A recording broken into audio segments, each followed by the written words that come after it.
Welcome, everyone, to the Cardano Effect podcast, episode 1. The purpose of this podcast is to take information in Cardano and break it down into a more consumable manner. So we're taking that high developer information and breaking it down into chunks so everyone can feel extremely involved within the community. I want to thank everyone for commenting, and subscribing. It seems like we already have an audience, and I'm very excited. Thank you so much. Thanks for all of your support. So who is this podcast for? This podcast is for everyone. So if you just found this podcast by random, or you're on YouTube, you're surfing, and you've never heard of cryptocurrency before, this podcast is for you. If you purchased or invested in Bitcoin, or you've heard of Bitcoin and you just want to learn more, this podcast is for you. If you already have graduated to that Bitcoin stage and you're looking for an altcoin or different cryptocurrencies, this podcast is for you. If you've heard the term third generation blockchain and you want to learn more about it, this podcast is for you. If you are an investor, if you are an early investor, a late investor, you bought at the top, you bought at the bottom, you bought wherever, you could be an ICO investor, this podcast is for you. If you're a dreamer like me and you see yourself long-term within this ecosystem, this podcast is for you. And last but not least, if you have qualms with the project and you don't like Cardano for some reason, this podcast is for you. We are going to be including an email address down below in the description. It's called thecardanoeffect@gmail.com. So if you have questions, comments, or concerns, you can shoot a question over to that email address. We're going to amalgamate those, and we are going to do a Q&A session every couple of weeks, and we're going to try to get to as many community questions as possible. Try to sum everything up, and we're going to give the best possible answers that we can give. We may not reach to every single question, but we're going to try to get to every single one. And of course, you can always comment below. So before I pass the baton over to Rick, I want to preface this by saying that this is not financial advice, and none of what we speak of should be taken as financial advice. You are your best financial advisor, and if you don't think you are, you need to find someone that's qualified to do so, because it's not us. We are just a group of people who are very passionate about cryptocurrency, and in particular, very passionate about Cardano.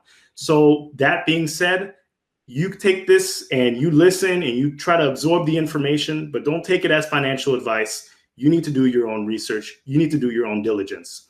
So with that, I'm going to pass the baton over to Rick. He's going to introduce himself. He's the other host of the Cardano Effect, and he's also going to introduce our special guest. Rick? Thank you, Philippe. I appreciate the introductions there, and also giving people a good rundown of what we're doing here at the Cardano Effect. Welcome, everyone. Glad to have you here. We're very excited to get this show on the road.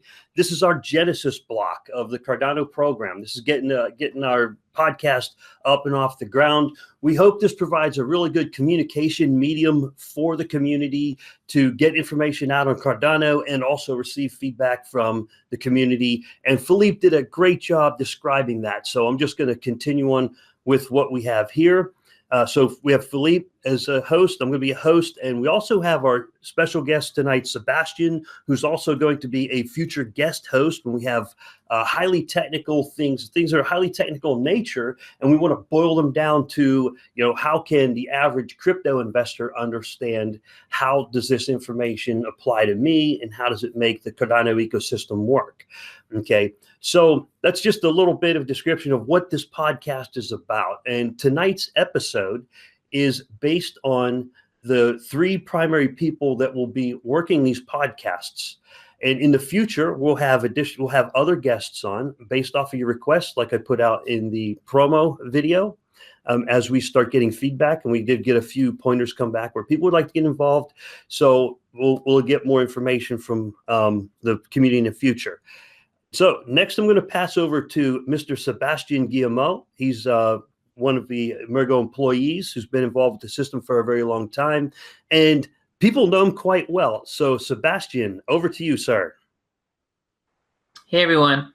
Maybe you've already seen me in my YouTube videos. I think we all do YouTube videos in this podcast, but my videos are usually focused on the actual technology, in the sense that I tend to go over the papers, over the code, the specifications, this kind of stuff, and try and explain it.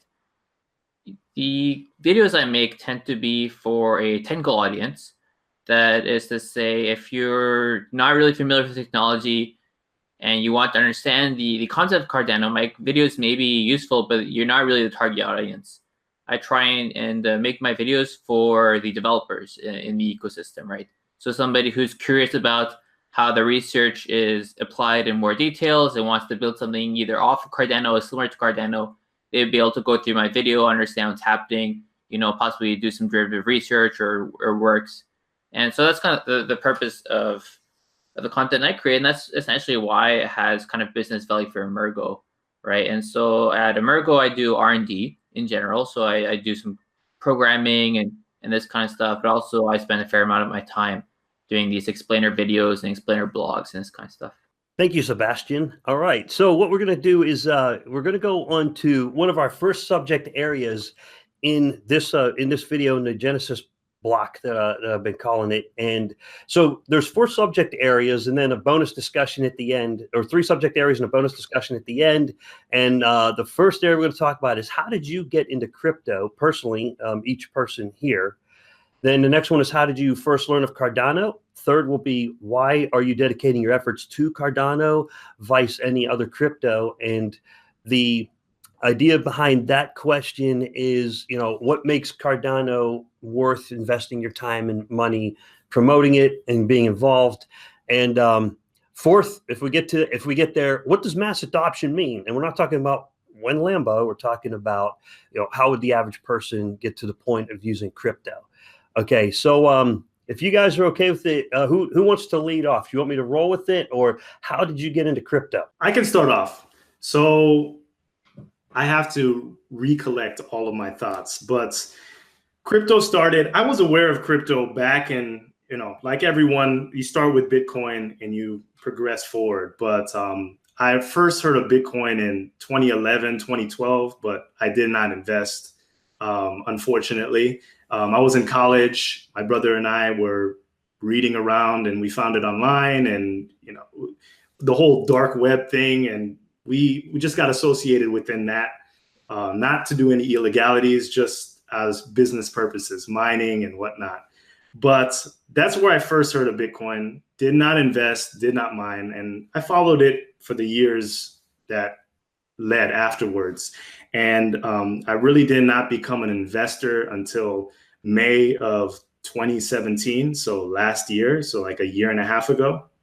And, I followed the Mt. Gox thing and I was like, oh, wow, this is an issue. But then the whole Ethereum run and the hype started building again. And I looked into it a little bit deeper and I was like, I need to get more involved in this space. I need to see what's going on. So that's when I first got into crypto. That's when I first learned of crypto. And from then, I've been literally eating, breathing, and sleeping crypto for the past year and a half. I look at it all day and I'm always on news articles and reading and researching. And one thing led to another. I jumped from Bitcoin. I found other altcoins that I found interest in, and and then it led me to here. And now I'm on this podcast with you. But that's my story about how I got into crypto, how I learned of crypto, and yes. All right, so I guess I'll pick it up from here. So how did I get into crypto? Well, it started basically in about 2013, but it actually preceded that. But really getting into crypto started about 2013. I have 2 sons who first started getting involved prior to 2013 with different digital currencies, and I heard the name Bitcoin. So basically, I had heard of Bitcoin prior to 2013. And then in 2013, my son started mining little bits of cryptocurrencies using GPU miners like Darkcoin, Litecoin, Feathercoin. Then he got me looking at it, because being dad of 4, of 4 kids, I had a busy life, and they're like, hey, Dad, check this out. And I'm always into tech. I mean, I kind of work into tech during the day and crypto at night kind of thing. But so I thought it was really interesting. I said, hey, this is a really cool idea. And I started mining Netcoin, which like completely crashed. It's completely obliterated. But that's how I first got into crypto. But my real first crypto, well, what really got my attention is my son was mining things like the dark coin and feather coin. And so I got some visual aids. I got some props here. I got to mask the private key. So like this feather coin, and he would sell them on eBay. So he mined it at basically the cost of nothing, and then he would sell it on eBay at a little bit more of the value because people could see a tangible object, right? They could say, "Oh, look, that's something I can purchase for like $5 for a paper certificate that was only worth maybe $2 or $3 or something like that." And then he would mail it to him because back then eBay allowed it. And I was like, wow, people actually like this stuff. It's not just a gimmicky hobby. If you can transaction this stuff on eBay, then there's some value to it. And so then real big on 2013, I bought my very first Bitcoin. There it is. It's a Cassatius coin. And that's when it really clicked. And I was like, wow, these guys are onto something because it's digital. It lives inside the computer. You can extract it and stick it into a physical object that other humans can hold in their hand. Because, you know, and I was like amazed. So fortunately, that's my only Bitcoin. I wanted to invest a lot more into it, but that's really when the crypto bug got into me, was at that point. But what predated crypto was, you know, in the late 1990s when I had silver coins, I would collect little silver coins, and I go, wow, this is a silver dime, and its face value says 10 cents, but its value in weight was like $2.90, $3.20, and it kept going up. And then gold came about, and I thought, oh, I need to get into that gold. But I never really had any money because, like, I'm a working guy, so whatever money I have is what comes from my paycheck. And I was like, oh man, I should invest in gold, or I should take out a loan and buy gold, because I watched the price go from like $250 to $300 in gold, and I started realizing, boy, this is going somewhere. So, but I missed that boat. And then along came Bitcoin, and it went from like 250 when I bought it to 1,000. I'm like, oh my gosh, it quadrupled in value. I wish I would have bought more. And I thought I missed that boat. It was only $1,000, right? And then after that with Bitcoin, the next one was Ethereum. And I remember Julian Assange tweeting about Ethereum when it was only like about $60 roughly. And he put he said, hey, which cryptocurrency should WikiLeaks divest into? And he listed, he said Ethereum, Monero, and a couple others he put on that list. And Ethereum hit the top, and by the time the tweet ran its course over a couple of days, Ethereum was like $62, $65. Like, oh, I need to get into that one. And a year later, I was like, I missed that boat, you know. So I was like, that was basically my history on crypto. So I was the average guy kind of buyer, just getting my feet wet, making all kinds of novice mistakes. I mean, there's a lot of painful mistakes to be learning crypto. But anyway, that's basically how did I get into crypto in kind of a long and convoluted way. All right. So Sebastian, what do you have to say about this? How'd you get into crypto? Yeah, so I came in about 2013. Right, so I had seen on Reddit and whatever, like price of Bitcoin hits 1,000 or whatever, and I was like, I've heard this a few times before. Like, why is it hitting in the news all of a sudden? I should kind of check it out. And kind of read up into it, and it's like, oh, this is kind of an interesting concept. You know, I studied math and this kind of stuff, and at that time I was, you know, just starting university, but you know, I was, you know, studying math and this kind of stuff. I was like, yeah, it's a pretty cool idea. Like, you know, if you try to build a currency on kind of a mathematical basis of some kind, right? And so I was looking into it, and my little brother's friends, like a few of them owned some Bitcoins, and like, oh my God, we just made a huge amount of money and whatever. And you know, they're kind of talking about it, like, oh yeah, this is so cool and whatever.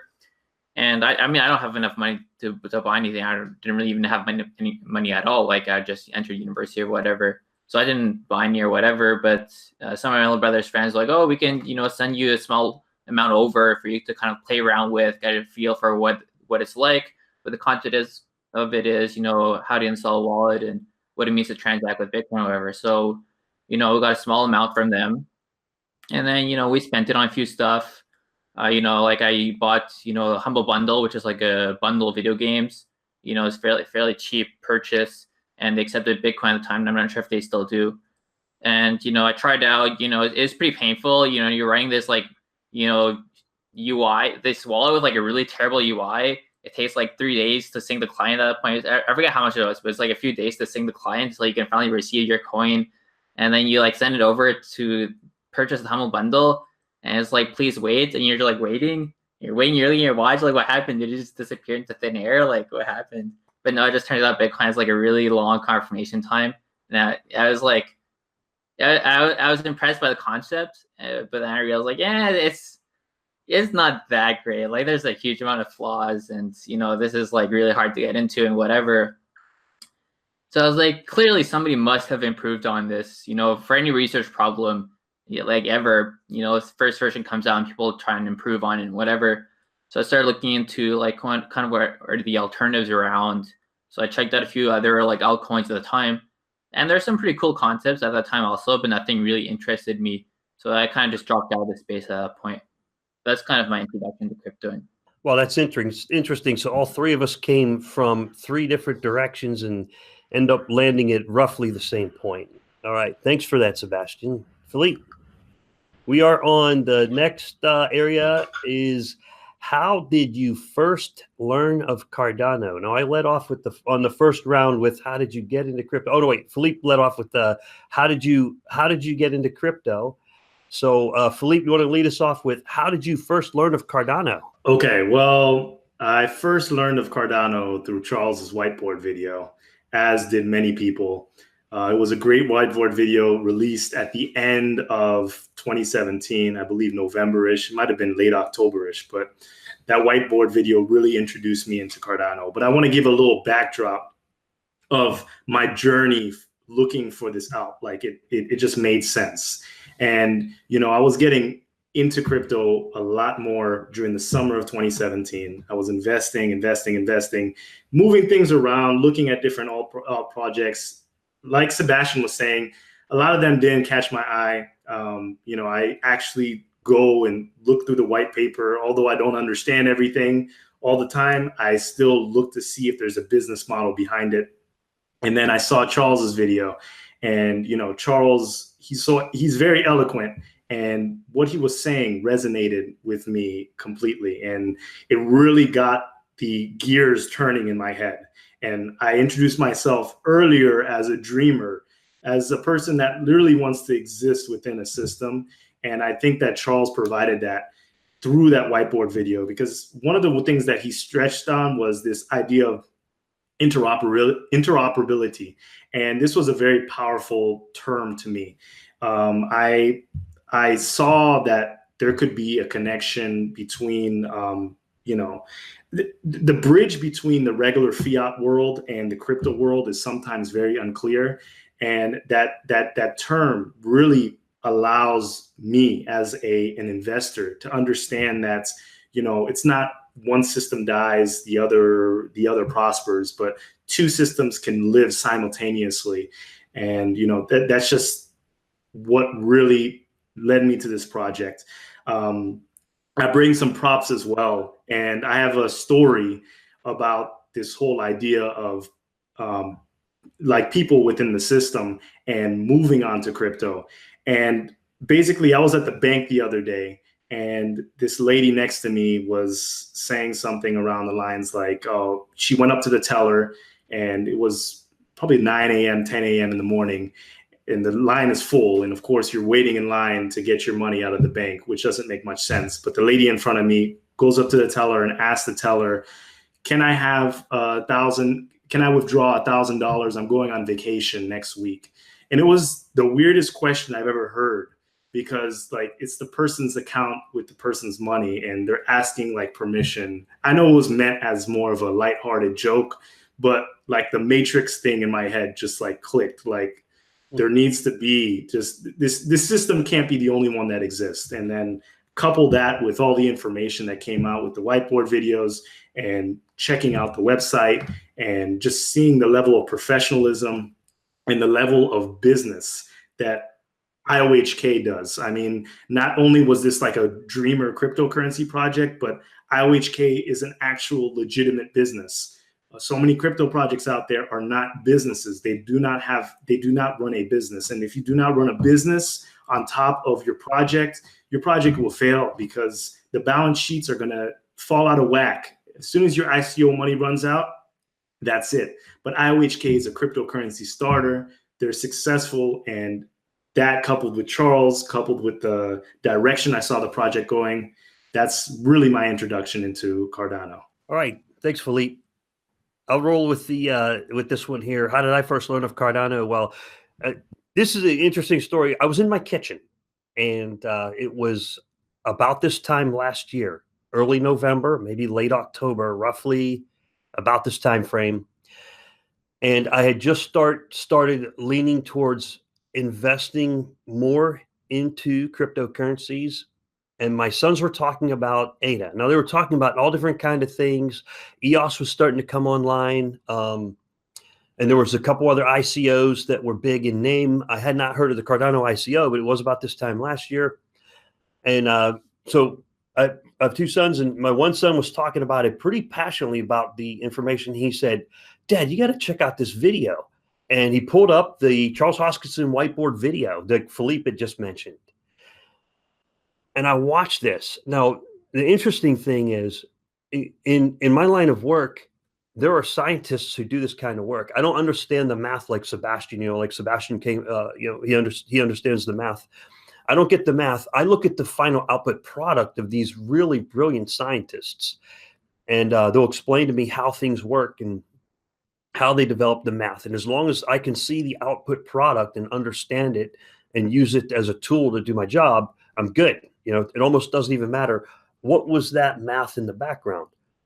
And when I saw Charles explaining this, it really got my attention. And I said, I'm going to go find this stuff. And fortunately, my sons had already done the research on it, and I knew where to go find it. And I started getting involved with Cardano, started investing in it.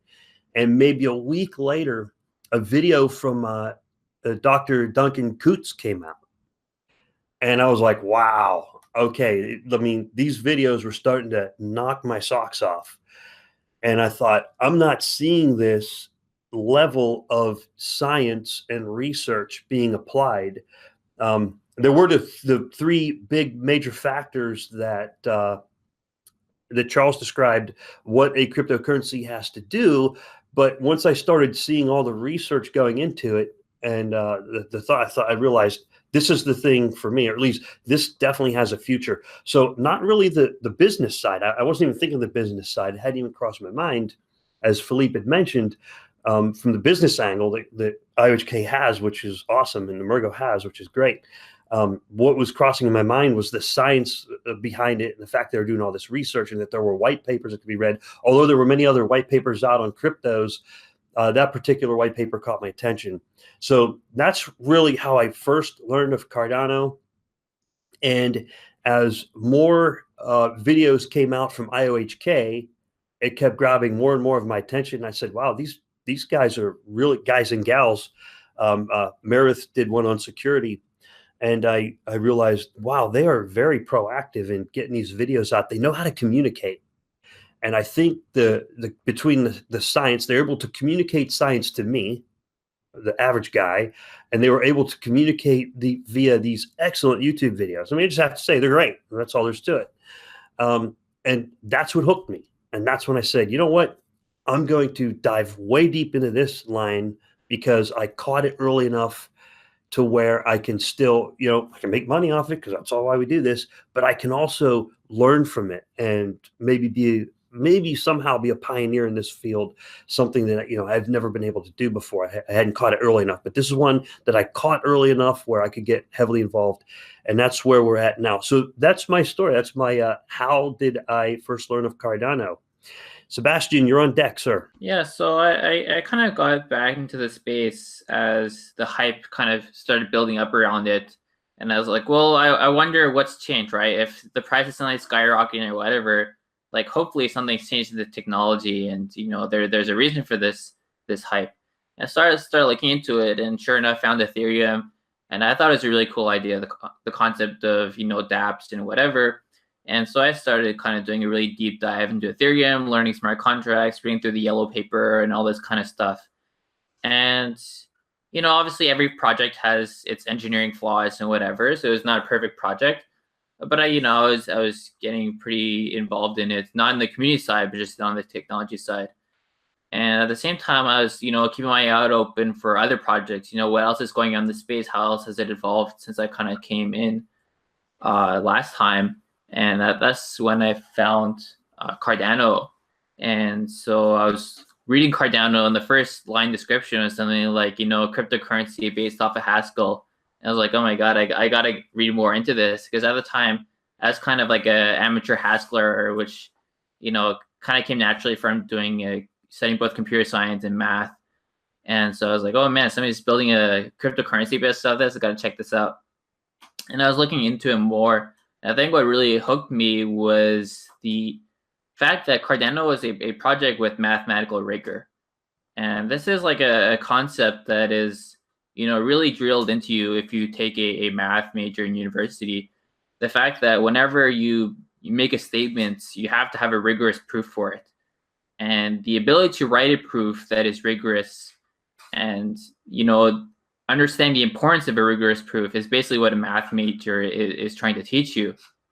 And so, in fact, like one kind of story that stuck with me when I was going through, math courses in university was, I had like a third year course in math at some point, and we had a midterm. You get a midterm, you have an hour and a half to solve it. It's like 5 questions or whatever, and they're fairly long and complicated questions. And I was going through one of them, and I had the question right, except near the end I like messed up. And I ended up getting a 0 on that question. I went to the professor, like after he handed back the, graded midterms, like, come on, a 0? Like I got the entire proof correct, except like the last part, I made some mistake and whatever. And his answer is, what, for mathematical, proof, there's, 2 results. Either it's true or it's not. In your case, it's not. And, if it's not true, it gets a 0. And, I still think that's kind of too strict for, educational purposes. But I mean, in the real world, that is true, right? If you have a proof and it's false, it's not worth anything, right? You made a mistake, and that's kind of the importance of mathematical rigor, right? You have to have a formal proof that your statement really is correct. And I thought not only the people working on Cardano respect this, they made it like a fundamental pillar of their project. And, there's other cryptocurrencies that do dabble in research and do dabble in implementation of research papers, but none of them really had it as a fundamental pillar such as Cardano. And that kind of got me really interested in the project. And kind of as I was going through it and the documentation and the code and everything I was reading through, I realized this is a very technical project. And if you don't have kind of a background on this topic, there's no way you could understand what's going on. And I thought, this is maybe a unique role for me to play in kind of an educational side, because I've always liked teaching people and this kind of stuff. And so, I even in high school, I used to teach younger kids. In university, I ran a mentor course for free for other students. And I always liked this kind of teaching stuff. So I thought, I can, leverage my knowledge to help people understand this. And so I started a YouTube channel to kind of, upload some videos of me talking about the project. And that's kind of how I got started. So the next question in the lineup for today is, why are you dedicating your efforts to Cardano vice any other crypto? And this is in the context of, okay, we're putting, between the 3 of us here, we all have previous YouTube channels that we have created for Cardano related matters and other crypto related matters.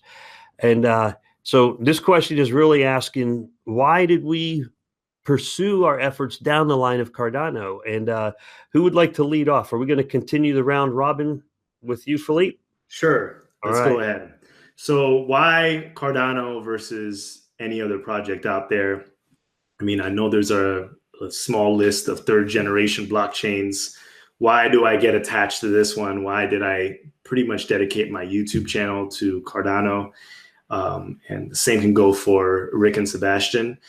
That's a good question. To tell you the truth, a little bit of what everyone was saying. The scientific and mathematical rigor of this project is incredible. And I know people make fun of this all the time on Twitter and on Reddit and on YouTube about this whole idea of peer-reviewed, but it's a serious deal. If you've been to university, you've been to college, and you've written a paper and you've had it peer-reviewed, or you've submitted a thesis, and it doesn't even have to be for math, it can be for any subject, you realize how difficult it is. Because it's one thing to know information more than the next person. So if there's a cryptographer, he could tell me what cryptography is, and I'd have to believe him solely on the fact that he's a cryptographer and he knows more about that subject than me. But to submit a paper to an academic conference, the top conferences in the world, and every idea that you have, you write it into a paper and you get it peer reviewed, that's a whole nother ball game. I mean, they're getting their papers reviewed by other people that are pretty much geniuses in the field, regarded as geniuses in the field. They've innovated, they've created new things, they've invented things, and all their life revolves around figuring out what the best math and the best science is for that particular topic. And I just don't see any other projects going forward. So if you're telling me that you're a third generation blockchain and you're implementing this protocol, you're doing proof of stake, or you're putting something in your project, I just have to believe you solely because you told me that. I can't verify it, but if someone else is verifying it who's an expert on that field, that just boosts up the credibility. So I think that's one of the most underrated features of Cardano. And it's a reason why I gravitated towards this project, because there are checks and balances in place to protect the entire project's integrity. I'm not a coder. My brother's a coder. And it's like he codes and there could be a sloppy line of code in his code. And I'm not sure. I can't tell him it's a sloppy line of code until someone else finds that sloppy line of code. And I feel like Cardano puts processes in place to prevent these kind of things from happening, or to limit the amount of glitches that are going to be going on within the system. And at the end of the day, we're playing with people's money here. I mean, people are investing a large amount of their net worth into this project. Whether it's good financial advice or not, we all know that people are putting more than they're willing to lose into projects. And we know that people are going to want to, if it accomplishes what it's supposed to accomplish, people are going to want to live with inside the ecosystem, which means that a large portion of people's net worth is going to be in this system. So do you want to be in a system that wasn't peer reviewed, or wasn't audited 1,000 times, or wasn't looked at by the experts in the field? Or do you just want to say, oh, this person said so, so it is? And I truly believe that Cardano, when I looked at Cardano, it's really one of a kind in the field. I mean, all these other crypto projects, they focus on different use cases, but within the space of smart contracts, within this particular third generation blockchain, and comparing with Ethereum, which is second generation, it stands leagues apart because of the rigor that is attached to this project. And I think that this is why I gravitated to this project, and this is why I'll continue to follow this project. And I really see myself within this ecosystem. All right. Thank you, Philippe. I'll go with the next one. So why did I dedicate my efforts to the Cardano project? Well, I'm kind of like the boiled frog. I didn't intend to. It just a sequence of events ended up landing me on putting more attention onto the Cardano project and the Cardano and ADA more so than others. So again, I go back to the time, kind of like revisit the time of about a year ago today, and then work my way forward to now, the present. So about a year ago today, my only interest in Cardano was, ooh, neat science, very small price, big money on the way. And that was it. That's all I cared about. And that's what a lot of people, that's all they care about. And there was all these different cryptocurrencies laid out before me. It was right before the big bull run. And Ethereum, I think there were murmurs about Casper at the time, or if some sort of proof of stake, something that was going to improve Ethereum. There was talk about Lightning Network coming out for Bitcoin and stuff like that. And I had some electronic Bitcoin. I had some electronic Ethereum. Dash was another one. And so, looking through CoinMarketCap, there were these top 10, and I would look down through the list and I go, wow, look at all these different cryptocurrencies. But over time, what happened is Cardano just kind of soaked in on me. Like I said, boiled frog. So by late December last year, there was this bull run kicking in, and then I heard of Emurgo, and I thought, wow, there's other companies getting involved with this. I didn't know how the relationships worked at the time, but and I saw Emurgo was based out of Shibuya, Japan, and I thought, oh wow, there's a lot of Japanese centric here, and I know how the Japanese are. I visit Japan a couple times a year sometimes, and I was like, yeah, this is good stuff. So it kind of drew me in even more. And then Traxia, and I found out about that, and I was like, wow, I could get involved with an ICO, and I could actually get in on the ground floor of an ICO. And I have a Traxia t-shirt I was going to wear tonight, but it's a little bit too bright blue in this dark lighting. It made me glow like a ghost. I was like, nah, I can't wear that. But maybe next podcast, who knows? So anyway, I learned of Emurgo and then Traxia and the additional information about Cardano and where it was going and all the different versions of Ouroboros and the really cool names. I mean, the ancient Greek mythology names of Cardano really got my attention. I said, wow, that's cool. Like, I made a Reddit name a while back that was kind of Cardano related. And using ancient Greek mythology names. And I still had all these other coins. Like Nano had an awesome community. They still do. Nano has an awesome community. Doge has this awesome community, but Nano is really coming up online. I have no idea how their security works, right? Nano is a super fast coin. And I was like, oh, look, I could get involved with Nano and I can support them. Not the ledger Nano, but the cryptocurrency called Nano. And they have a very engaging and very lively community. And then I found the Cardano forum. Okay, at forum.cardano.org or however the URL is. And that was probably by maybe February or March, maybe earlier than that, of 2018 of this year. And the people in the Cardano forum were great. I mean, we had really lively and engaging conversations. We had controversial conversations. There were disagreements.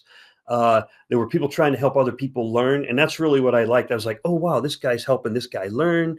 That fellow's having technical difficulties. And they had this technical forum where some guy, could not get into his wallet because he had an error, whatever that error was. And here's two other people chiming in and helping that guy out. And they got their wallet fixed. And I was like, man, this is great. And these are volunteers. So that kind of inspired me. Now, I know other communities have that too, and that's great. I just didn't know that. You know what I mean? So that's one of those things where I got lucky and I stumbled across it, or I ran across the link somewhere during the course of doing some research. And so that's what really drew me in, was the characters and the personalities on the Cardano forum. Sebastian was there. I remember seeing him on there, and Philippe showed up sometime mid last year, maybe around maybe March, June, May. I don't want to put time on it. My memory is really bad with time. I'm getting old and it just doesn't tick out like it used to. But it was the community on the Cardano forum. I was not a big user of Telegram. I first started using Telegram like 2 years ago or 3 years ago. Then there was that big Telegram hack, and my email address actually showed up on the dark web, which is a bad thing. And it was flagged by Asperian, because I use Asperian as my financial monitoring defense mechanism, or whatever you want to call it, and they said, hey, your email address showed up on the dark web, and I've traced it and I followed the breadcrumbs and found out, oh, it came from the Telegram hack, or whatever happened. I mean, I can't say that for certain, for fact. It's just the little pieces of data I put together. So I stopped using Telegram. But then, so after I got involved with the Telegram forum, while I was there, I found out that people were using Telegram to communicate. And I thought, I need to see how that works. And I mean, how's it working out for that community? So then I got in on Telegram and found this very lively conversation. So the nice thing about the Cardano forum is you had these threaded discussions that were organized by subjects and organized by, links, and you could make your own link. You could create your own subject. And that was great. And then I found out about Telegram, which all the cryptos have it. And I think it's awesome use of communication power. And I said, this is like the best thing since sliced bread. And the people in the Telegram were extremely helpful. And like I said, it was this lively, very engaging conversation in real time, 24 hours a day. And that just kind of blew my mind. And so I said, wow, this is cool. And at some point, I think it was about June, I started making my YouTube videos. I started with, this is how to, like my videos are, how do you do a procedure, which it really doesn't get a lot of likes because people go, oh, that's how you do procedure. Okay, great. You don't subscribe to that kind of stuff. You just look it up when you need it, or you ignore it when you don't need it. But I started making those kind of videos because that's all I know how to do. And like there's one on a ledger, there's a thing on Traxia, there's a thing on Spade, which Spade plans on adopting Cardano that I'd done on the videos. And then I found, wow, people really like these Cardano videos. I don't know if it's the name, like you put it in the name in the title, or you put the name in the metadata down below on the YouTube channel, but it garnered more attention. So although I was already kind of leaning into Cardano as it is, that kind of drew me even more. And I was like, well, these are actually working. So let me kind of like build momentum with Cardano, and then I can branch out into other directions. So that's where I'm at now. So I'm going to go back to doing other videos that lead outside the Cardano ecosystem over on my other channel, Digital Fortress. But here with the Cardano effect, now that we're here, I mean, this is why I dedicated efforts to Cardano. Now that we're here at this point today with the Cardano Effect podcast, we're going to branch out even more. So we're going to get a lot of energy focused on Cardano via this podcast, and through the brilliant ideas coming from Sebastian and Philippe, both of them, they have great ideas coming out. We're going to branch out into other areas and invite people to where we can build bridges with other communities via this podcast. Okay.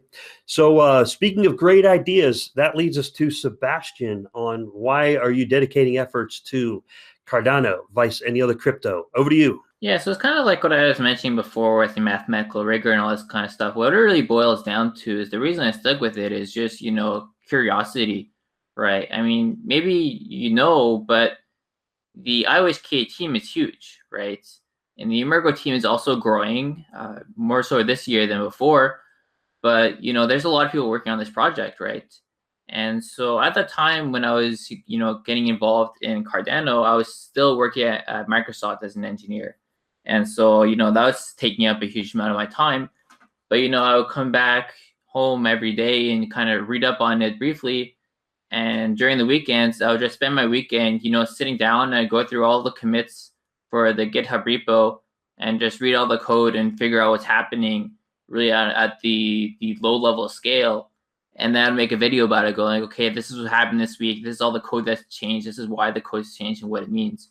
Obviously, there's a huge limitation to what I could do from the outside because, if you're a software engineer, a lot of the code comes, undocumented based on some random internal discussion, right? So there's a limit to how much I could do. But just the fact that there was a seemingly never-ending stream of just content that I could consume to, improve my understanding of blockchain, Cardano project. Sometimes you read some, really good Haskell solution to a problem. You're like, that's interesting. And sometimes you find some really nice mathematical solutions to a problem. And you're like, wow, that's really cool. And so this kind of stuff just kept coming out. And in fact, like even now that there's more people working for RHK, there's more papers and code coming out than, one person can keep up with. And so, I try my best to kind of triage the material, like, okay, this thing I think it's worth spending my time looking into, this thing maybe not. And there's more cool things that I'd like to look into than I have time to spend in a day. And, that's kind of sad. And so because of that, that's kind of one of the decisions that drove me to leave Microsoft to go work for Emurgo, because Emurgo was, seeing my videos and this kind of stuff. And they were at the time thinking of starting an R&D department, right? And so Nico, who's the current CTO of Emurgo, reached out to me. He's like, hey, do you want to join Emurgo? Help us build our, R&D department. I've seen some of your videos. It's really cool. And so I ended up joining that to be able to spend more time on Cardano to, increase the amount of stuff I can look into.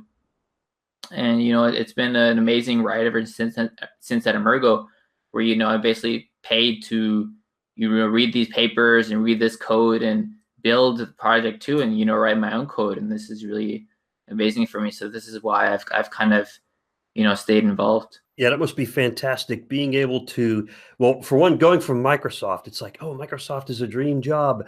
But then you have this, maybe to some people might think that, but then you see this new frontier that you're interested in, and you're like, hey, you know what?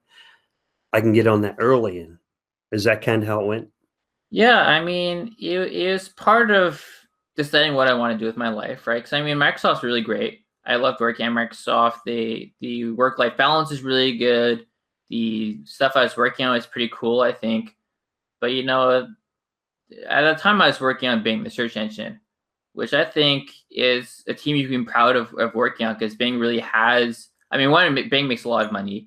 And so you can be proud to know you're working on a project that makes money. But beyond that, I mean, Bing really has made search results better, even not through just Bing itself, but the fact that Google has to compete with Bing. You can see internally when we launch a feature and we improve our search results on one thing, a few months later, like Google comes and competes. And so you can visually see based on our metrics that, we're making the world a better place. And so that's really good. But, I thought I could have a bigger impact with Cardano and with my time on this project. And, it's really exciting to be kind of, this exciting field of research and be able to contribute to it. And so that was too appealing for me to pass up on. And also, like, even when I was working at Microsoft, it was really consuming my life, the Cardano project, because, at Microsoft and my team, we had a system where every week, one person on the team would present about new technology, just to make sure everybody on the team is aware of what's happening in the space. Because oftentimes when people have kids and whatever, they stop really looking into the technology and they kind of start falling behind. So to avoid that happening, Microsoft encouraged everybody to keep learning, right? And so every week we'd have a presentation. I did one about Ouroboros, and I explained all the papers and how it works and whatever. And people really loved it, and I got really good feedback on that. I was like, wow, it's not just me, like people really love this subject as like a research field. At the time when I was doing the presentation, I made a point of not mentioning blockchain. It was like a purely, what if you had a distributed system, you wanted these properties and whatever. And I feel like people are much more receptive if you just don't mention blockchain. You mention it as a mathematical problem you're trying to solve. And then there's a Haskell meetup in Seattle that I went to every now and then. I said, hey, I should do a presentation on the wallet specification at the Haskell meetup. So I went through the wallet specification, how it is, how it's programmed in Haskell, and how that kind of all works together. So I was, doing all this stuff as if it was like part of my job already, and people really loved it. And so, that's also one of the reasons why I thought this is a great opportunity to make it my job by joining Emurgo. Well, that must have made for a really nice transition. And plus you could take, the things that you learned from Microsoft, you maybe consciously or subconsciously, you could like roll that into what you do to Emurgo. All right, Philippe. Yes. So what's the last question, Rick? That was a great answer, Sebastian. I think that's really cool. And I mean, if people are not understanding exactly how big that transition is that Sebastian did, that's huge. I mean, like Rick was saying, Microsoft, you're working for Microsoft, or you're working for Google, or you're working for Facebook, any of these large Fortune 500 companies that run the world, and you kind of leave that to go to an emerging technology. Just shows you how much conviction you have to have within that emerging technology. And I echo whatever Sebastian felt to move forward. I mean, that's very reassuring, I think. I think that's a great story. I think you agree with me, Rick. Yes, sir. I absolutely do agree with you. Okay, so I'm just going to roll this into the podcast. So right now I show 7:59 p.m. on my computer. So it's been about 50 minutes. We're looking at least another 10 minutes left. Yeah. We're going to go with a natural kind of flow on this podcast. So if it rolls over an hour, if it rolls up to an hour and a half, that's perfectly fine. I'm going to use the Joe Rogan rule, and the Joe Rogan rule is like an hour to an hour and a half. Now, what I'm not going to do like Joe Rogan is like bust open a bottle of Kabiki and hit a blunt. Okay, that ain't going to happen on this podcast. I've got my water or my coffee, and that's what I'm going to use. So we're looking at like we got at least 20 minutes left. And our last roundtable question here that we have is, when Lambo? Just kidding. Not one Lambo. We don't want to do it in that context. It's the question, what does mass adoption mean? You guys have probably heard Charles bring this question up. Many people bring it up. I've seen this on other podcasts and other YouTube channels that are dedicated to mass adoption or discussing mass adoption. And there's some really good podcasts out there. And I highly recommend that you review those. But we're also going to touch on subjects like that during this podcast. So what we'll do is we'll roll over to Philippe and try to get, what does this mass adoption thing mean? You know, how does that fit for you? Rick, that's a great question. So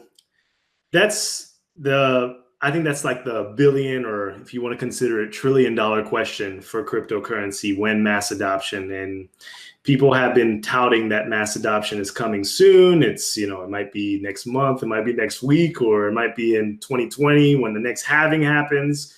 But there's a lot of conflicting answers as to what mass adoption is. And, people are under the assumption that everyone's going to drop everything and run to crypto. And I think that's highly improbable. I was talking to Rick a while ago, and I was saying that, people are still having trouble inserting their cards into the slots at like Walmart, like they still put it the opposite way. And then they're supposed to move to crypto. They can barely figure out their credit cards. So we've got to take baby steps in order to get to that quote unquote mass adoption. And like I said before, two systems can run in parallel and still exist. I don't think fiat is dying anytime soon, but there needs to be alternatives to the current system. This is what I brought props for, this question. And I'm Haitian American, first generation born in the United States. And both my parents' sides, they live in Haiti. And right here, this is the Haitian goud, which is the currency for Haiti. And as you can see, there's a 25, a 10, a 10, and various fives. So printed on freshly off the press. And the reason why I bring this today is because, one of the things that drew me to crypto was this idea of an alternate system. And Haiti is a very poor country. If you're not familiar with Haiti, it is a small little country in the Caribbean, and it's very poor. The average salary, minimum wage in Haiti, it used to be like $2 a day, US dollars. I think it's up to like $5.11. But the goud has lost around 44% of its value in the past 5 years. So while inflation in this country happens at like around 2% per year, third world countries and developing countries feel the effect 10 times worse. So what I'm trying to get around is like this whole idea that the rest of the world are going through some serious issues. The United States pretty much controls the monetary system for the world. So if they're experiencing a little bit of inflation, other countries are experiencing a lot of inflation. And the mass adoption thing, it's important because I think that value needs to be returned to people that actually produce goods and services for the rest of the world. While, they may not be working directly for you, they're picking the goods, and they're picking the raw materials that allow people in Western nations or more affluent nations to enjoy the lifestyle that they have. And one of the things that Charles mentions is this idea of getting the unbanked population within this ecosystem. So I think that that's when we can start considering mass adoption, the steps towards mass adoption happening. Moving people that are working, the people that are working from the ground up, that are living on less than $2 a day, or in the case that I just said, making minimum wage, let's say $5 US dollars a day, and are picking the raw materials that are going to get shipped to China or are going to get shipped to somewhere else for manufacturing of certain goods. They need to retain more value, and they need to make sure that they can grow their little nest egg, even if it's not a lot, but being able to have a bank account, having a crypto account, and have your money digitally available for you, and able to pass a little bit of money from generation to generation to generation to bring you out of that never-ending cycle of poverty. And I think that's where mass adoption starts. It's not like the United States and Americans and Europeans and Japanese and Chinese people that are affluent. I'm not saying that everyone within these countries is affluent, but I'm saying that the people that are affluent within these nations, it's not about them moving all their assets to crypto, but it's about moving the small little guy and little girl onto the crypto platform and allowing them to grow as people, allowing their families to grow, allowing them to flourish. I think that's when we can consider mass adoption. But this whole idea of everyone dropping everything and running, it's just not going to happen. Not going to happen. The system itself right now, it doesn't work too well, but it works better than what crypto does right now.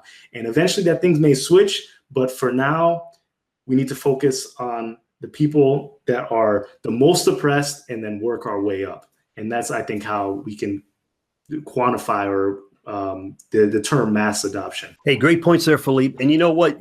There's mass adoption is such a complex matter that there's so many different angles you can take to what you consider mass adoption. Like, I just learned something from Philippe. I didn't even look at it from the perspective, although I've heard other videos of talking about, a lot of times we've got people from IHK traveling to like Ethiopia and other places, and they're trying to introduce it to people who need a financial system, a stable financial system.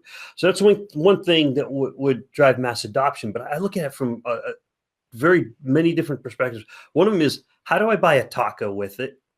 Okay, so to me that's like the benchmark question. When I can go to Taco Bell and buy a taco with ADA, mass adoption has been achieved, at least from my narrow-minded perspective as an American. Not that Americans are narrow-minded, but from a narrow perspective, if I could do that, to me, that's what a mass adoption would look like. I could buy a taco with it. That might be a common question that comes up is, hey, look at this really cool technology and all these great things we can do. And I love that kind of stuff. And then it boils down to, how do I buy a hamburger or something? So mass adoption, how do we get there? That then becomes a question. How do we get to the point of mass adoption?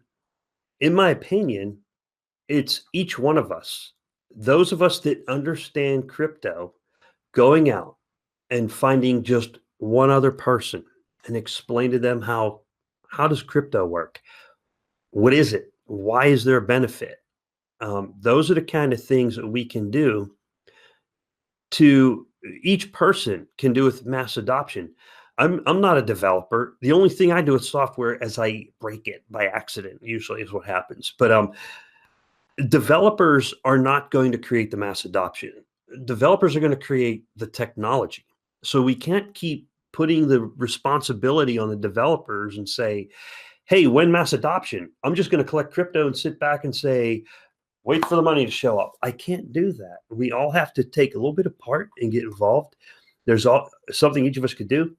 Of course, you don't want to be that annoying guy in the office that sometimes gets referred to as Dan and, always touting what cryptocurrencies are. But if you take the time to explain to one other person how cryptocurrency works, they'll have a better understanding.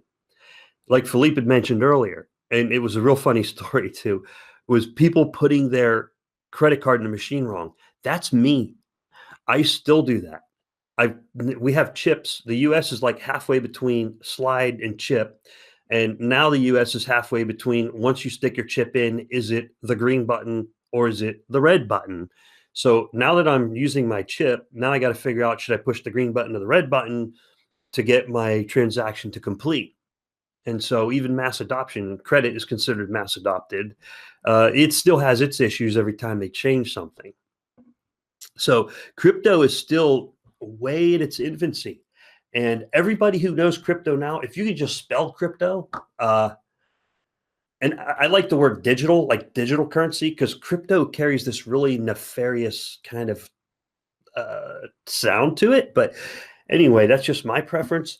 But if you can at least spell crypto, you could probably explain to somebody else how to use it or what it does.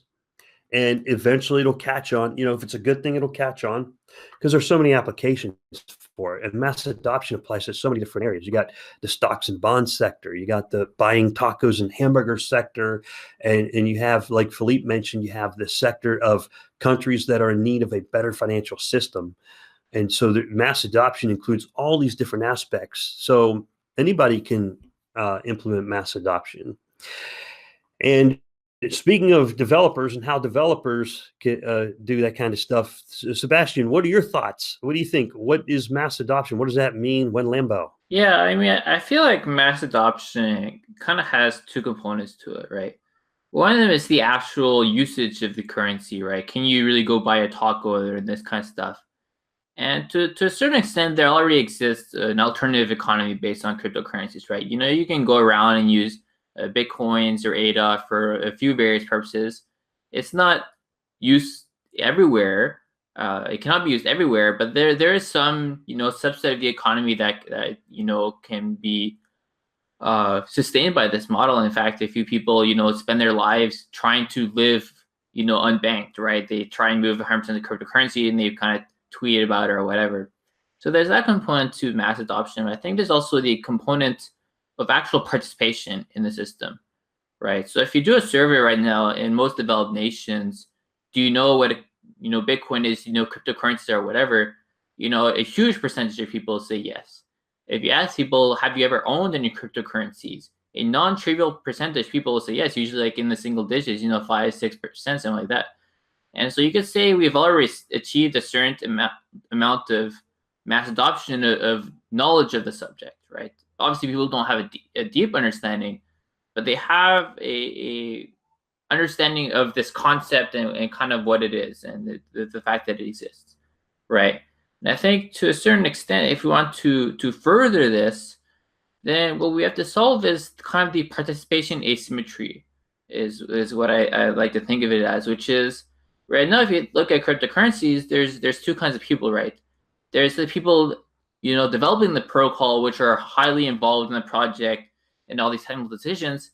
And then there's everybody else, which is just the investors. They put money into it, and then that's the extent of their participation in the system, right? And they just hope something happens, right? And so how do we drive mass adoption, not just in, you know, the 5 or 6% that buy the coin, but the 5 to 6% that could join the project and get involved? And I think what that really boils down to is, how do we get people to participate in stuff like governance and stuff like block creation and staking and this kind of stuff? And I think that's one of the reasons why I think, you know, projects like Cardano can really help drive community participation. Because, you know, if you get involved in the Cardano ecosystem as the project develops, then you'll be able to, you know, build your dApp on the protocol. You'll be able to, you know, deploy your smart contract. You'll be able to contribute to the core protocol if you want.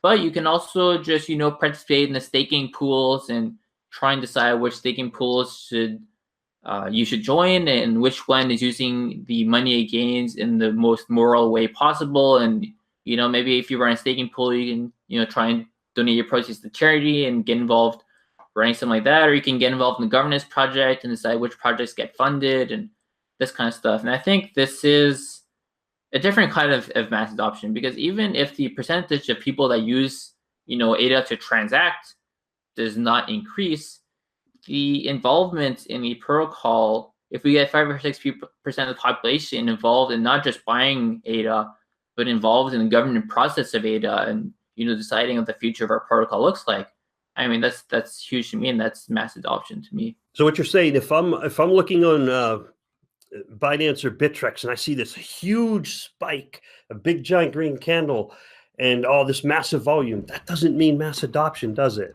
Not really, huh? No, I mean, the markets are always gamed. I mean, this has been a known fact in cryptocurrencies since the beginning, right? You look at the market, and it's like, you know, there's some people with a lot of these tokens out there and a lot of time on their hand to play around with that money, and, you know, they control what happens. And I don't think the price going up or down necessarily revolves mass adoption. Often it represents that, you know, somebody with a lot of money or a lot of tokens is making some big play to try and increase their stack. Yeah. And Philippe, what do you think? What is the magic benchmark that we might see that might say, Yay, mass adoption has occurred. Is it a big giant green candle on Bittrex, or is there some other way of identifying what does mass adoption mean? That's a good question. I've never really thought about that pivotal or that inflection point where we can say, when does mass adoption occur? I mean, I would have to echo both what you and Sebastian said about how, especially what Sebastian was saying about utility and people that are actually spending and involved in the governance within these crypto systems. If we can bump that percentage up, then I think we can consider ourselves mass adopted or go towards that mass adoption. But like this whole idea of, like, I don't even think that it's going to be at an e-commerce level. You know, like right now you can, of course, go and buy some socks with Bitcoin or ADA or whatever you want to buy with Bitcoin. There's probably a website out there to purchase it. But, you know, I don't think that e-commerce is definitely is going to be the metric for mass adoption. I think it's going to be just maybe like a whole shift in thought, or a whole shift in collective thought of everyone that lives within like the traditional fiat society and how they view crypto. Because we were just mentioning price, and people still value their crypto in US dollars or euros or yen, whatever local currency that they have. So we obviously haven't moved to that point where it's the switch has been made. It's not like, how many ADA do you have? It's like, you know, how many ADA do you have and what is that USD valuation? Or how much Bitcoin do you have and what's the price of Bitcoin right now? Let me put it in my calculator. Most people are still dead set on cashing out of the system. So I wouldn't consider that mass adoption whatsoever, because, what I see in Cardano is I want to live within the system. I want to hold my ADA. And when that thought process changes, I want to value my worth in ADA, not so much like, when am I going to cash out to buy this or buy that or put it back in my bank account, if that makes any sense. Yeah, that makes absolute sense, because, you know, if I go to Taco Bell and I buy ADA, what would it cost me today? I'm going to buy one taco for, I don't know, $1.50. So that's what, 20 ADA. So if I buy for 20 ADA this week, and in February, 20 ADA is worth $2, I'm going to say, wow, why did I do that? That did make sense. So I think you're right, Philippe. I don't know, mass adoption might not be characterized by e-commerce. That might not, and how many websites will accept ADA for their product, or how many websites will accept Bitcoin for their product. I did recently hear that Starbucks is going to do, an experimental program again. I think they've done some kind of experiment before with Bitcoin, but instead of taking Bitcoin, this is what I've heard. Instead of taking Bitcoin at face value, the quantity would be, you take the amount of Bitcoin that currently translate to the US dollar, and then as it scales up or down, you would take the quantity of Bitcoin based on that new value, like a daily average or something like that. Because, we've all heard the story of the guy I call like the original Bitcoin guy. He bought 2 pizzas for, what was it? Was it like 10,000 Bitcoin or something like that? Yeah, it was 10,000, I think. Yes. Okay, so this guy buys 2 pizzas for 10,000 Bitcoin, and I'm grateful for that guy. I'm glad he did that. That is the person who started the ball rolling on mass adoption right there, as far as I'm concerned. Because if he didn't buy those 2 pizzas for 10,000 Bitcoin, my one little Casacious coin here I wouldn't even be able to buy a slice of pepperoni with it. So his sacrifice led to all of our benefit, and eventually it will. Yeah, that's one way to look at it. That's how I look at it. I say that guy made the sacrifice so that we could all play along. Satoshi did some great work in math, but that guy that got hungry one night and bought 2 pieces with 10,000 Bitcoin, you're the real MVP.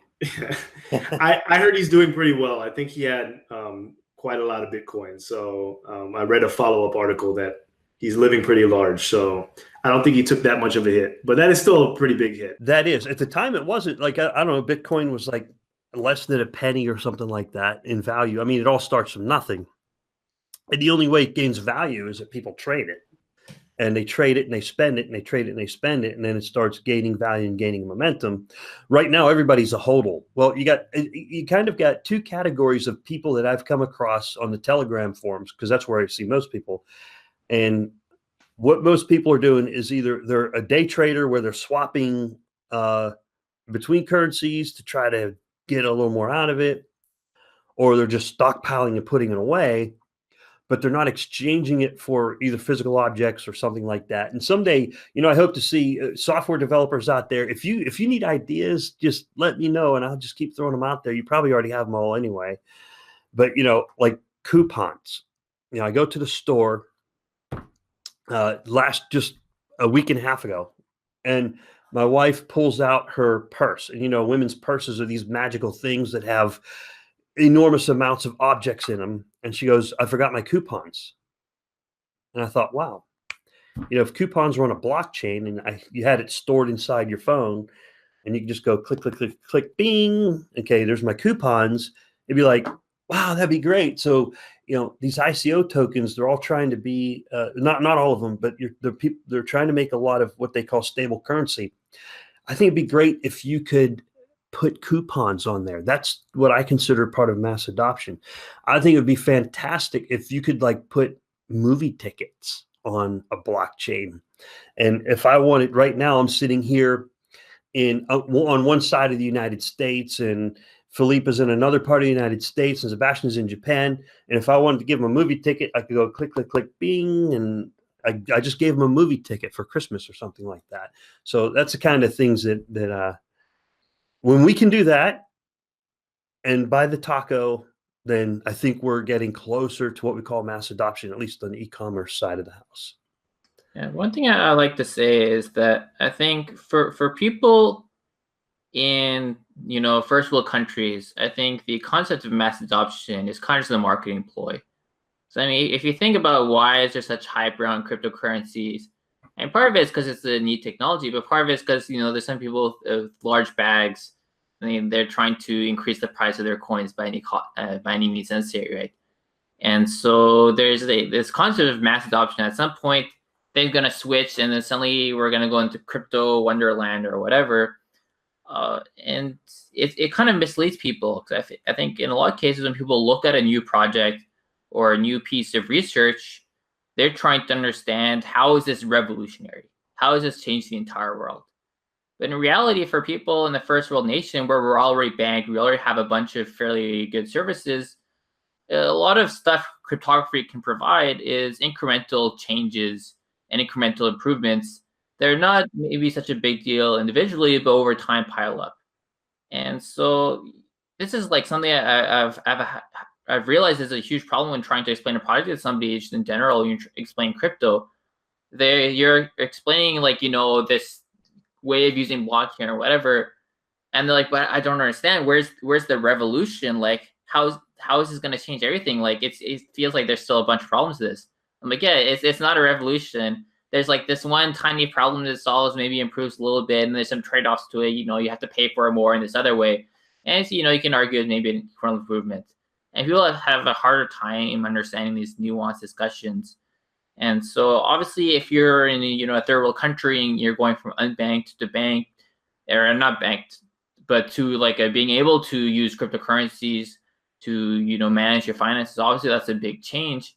But in the first world countries, this is a more nuanced potential improvement, right? This is why we say it's like an alternative system. The system may not be perfect now, but for most people in the first world countries, 99% of people, it's working good enough, right? And so a cryptocurrency may provide an alternative system with maybe some incremental improvements in certain areas, but it's not revolutionary, in my opinion. Yeah, you bring up a good point, because people have a different perspective from a third world country and what they see as something is adopted, and in a first world country is adopted, where, to me, it's like, can I buy the taco? But in a third world, it's like, can I store my value in some way that it won't be stolen from me? That's what we use banks for. It's an armored warehouse for your life savings. And another perspective about the third world countries is, recently in Venezuela. Venezuela had that super inflationary problem where Philippe was saying that a tiny bit of inflation in the United States equals a massive amount of inflation in another country. And in Venezuela, the inflation got so far out of control, their money became more valuable to burn it to cook your food than it did to use it to buy something with. And so people were sending Nano. Again, I don't mean to keep reaching back to Nano, but this channel will reach out to other communities. And I've got to give props to Nano, at least from what I've read on the Reddits and on the news reports, is that people were sending it to Venezuela. And I can't remember the exact numbers. I don't want to quote myself on it, but they would send a certain amount of Nano there, and it had a lot of value to it, to where they could buy things like bottled water and supplies that they needed because their money was in such turmoil.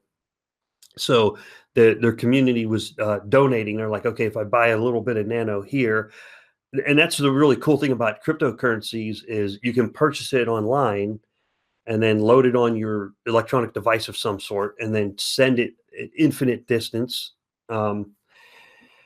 And it gets to the other end reliably. Now they can use it. And so I thought that was really cool. And so I think that was just one more stepping stone. And as long as we see success stories like that coming and they continue to occur, then we're going to be in a lot better shape. Crypto will find that niche, that problem it can solve. As Sebastian said, is the cryptocurrency, it needs to solve a problem. Kind of, I don't want to quote you, Sebastian, but you solve a little problem here, it fits and it works, and then you keep moving forward, little small layers at a time, baby steps. So my opinion in general is mass adoption will occur. It'll be gradual. Someday it'll be here and we'll never even notice that it happened. And I think cryptocurrencies will kind of exist side by side with fiat.